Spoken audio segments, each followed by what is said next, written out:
You're ready for this? Da, da, da, da, da, da, da, da, da. I just had that song in my head and I was like, you know what? I really don't care. I'm just going to sing it. So, welcome to another episode of A Drummer's Guide 2. Today I'm going to share with you my top 10 steps for learning songs. This is one of the most useful things I've ever learnt in my life, and it's taken a lot of trial and error many times over. I continue to do it many times over. It is one of the greatest skills I have learnt, and I want to share it with you. I'm going to try and make this quick, but inevitably I will probably ramble a little bit, so apologies in advance, but I will get there. So, when I get a new set of songs, maybe it's even just one song, the first thing that I will always do, this is, by the way, all of this is prefaced with if you have time. So you will learn the things that you can cut down on if you have less time and the things that you need to do to learn songs. I won't go into that, but let's just start with the full list and then you can work out what works best for you. So, number one, step one. Passive listening. So I will take that song or that set of songs, I will put it onto a playlist, and then I will listen to that playlist whilst I'm doing other stuff, whether that's going for a walk, whether that's working out, whether that is cooking, driving. I will listen to those songs. I will not listen all intensely and anything like that. Literally, they will be on in the background, sometimes barely even audible, but it does help. It sort of just lets them wash over you and sort of like sink in. But like I say, this is if you have time. The second thing I will do is listen actively. So I will listen whilst not doing anything else, and I will concentrate on that song. I will pick out the parts, I will pick out the nuances, I will listen to all the different, just everything that's going on, and I will not do anything at that point, but just listen. The third thing that I will then do, this is why I've said it is like this, and it makes it sound weird, but it's fine. I will then chart out the song. So I will listen again, and then I will chart out the parts, the drum parts for me, and then I will, I'll do the structure, full thing. This can be as detailed or as vague as you need it to be. These days, my charts are pretty vague, but I will put in just like the key beats, the key accents, key fills if there are any, and so that's the next step. After that, I will then take that chart, I will bring it into the practice room, and I will play along to the songs with the charts until I am comfortable, basically, until my body is relaxed when I'm playing it and it's all good, life is good. I will then take away the chart. I should have been doing numbers with all these, I've just realised, but hey, I don't know what step we're up to. Maybe number 5?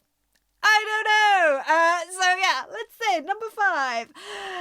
Then I will play along without the chart. And I will just play it until it is in my bones, until I'm not thinking about what the next section coming up is. I'm not thinking about what is the fill that I have to play here. I'm not thinking about, just anything. It's becoming muscle memory, basically. That is the main thing. After that, step 6, if we are on step 6, is I will then record it. I will record myself playing to that song without the chart. And that is in this studio, but you do not need a proper professional setup. Literally a USB mic, even the microphone on your phone will work. Record yourself. Step 7 is to then listen back. I know it sounds obvious, some people don't. And then notice how it sounds.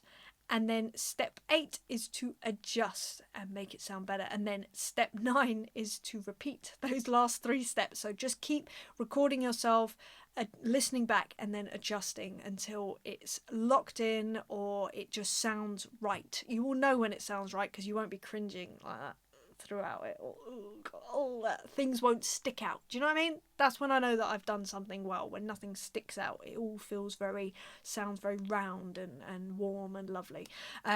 So yes, and then the final step that I do that I think not a lot of people do, but it's me, that is step 10. I will then come away from the kit. I will take the original recordings.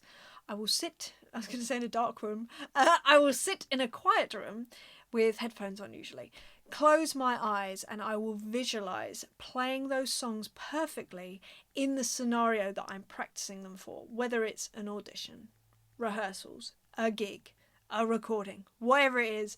And I imagine the people that are going to be in the room at the time, I imagine them looking around at me and smiling and moving the way that they probably should be moving. If it's a groovy tune, they're all like moving like this, or if it's like a rocking tune, they're like this.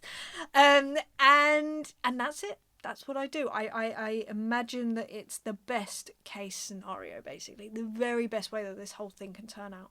And I have done this for many years. It works an absolute treat.